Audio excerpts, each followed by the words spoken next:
Il y a des contextes qui sont différents, donc il y a des reforestations différentes. Comme il n'y a pas une forêt, mais il y a des forêts.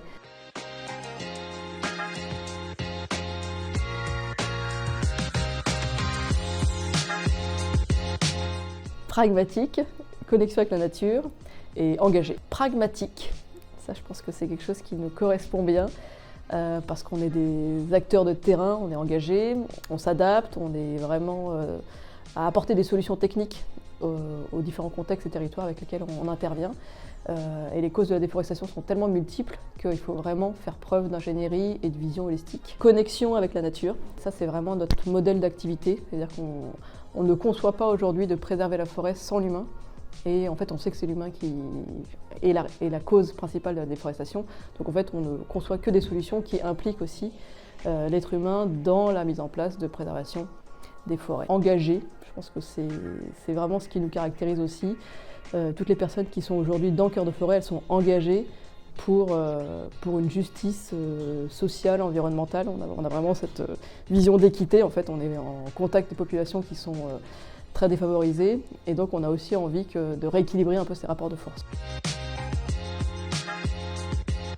On a une communauté qui aujourd'hui nous soutient uniquement par des partages de posts, par des likes. Ça, c'est vraiment quelque chose qui est accessible à tous et en fait qui nous permet d'avoir un référencement et de toucher le maximum de personnes. Et je pense que ce qui est aussi possible à faire à son échelle, c'est de sensibiliser. Donc sensibiliser autour de soi sur comment est-ce que aussi, à son échelle, on peut lutter contre la déforestation importée en tant que consommateur. Pour soutenir Cœur de Forêt aussi d'un point de vue financier, on a plusieurs mécanismes. Et on a le mécanisme de parrainage, tout simplement un parrainage d'un arbre. En fait, vous participez à l'ensemble des activités des projets Cœur de Forêt, de la préservation de forêt, mais de la sensibilisation et de l'appui aux producteurs. Donc c'est un peu un kit. Et vous avez aussi la possibilité de faire un don libre mensuel, ça c'est le Graal. C'est vraiment ce qui nous permet d'avoir une vision sur le long terme. En fait, on n'a pas plein de projets, on a des pays dans lesquels on intervient. Et donc on intervient en Bolivie, à Madagascar, en Indonésie et en France.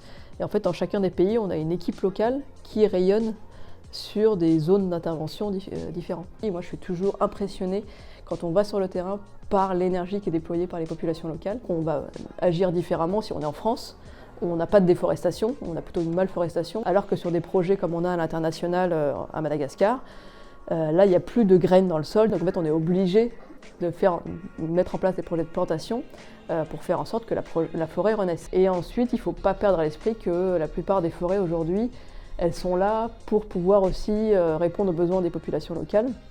Donc il faut réfléchir avec elles sur une gestion qui permette à la forêt de rester debout. Quand on soutient un projet de plantation, c'est imaginer que ce n'est pas une action simple, mais c'est une action qui s'inscrit dans le temps.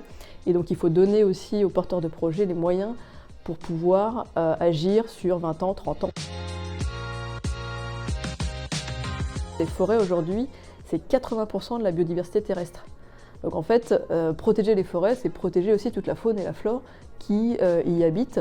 Et finalement, on dit souvent protéger les forêts, c'est protéger l'humain. Je pense que s'il y avait un message à passer, c'est qu'on n'a plus beaucoup de temps vraiment pour agir. Et oui, il faut agir vite, il faut agir à son hauteur de toute façon.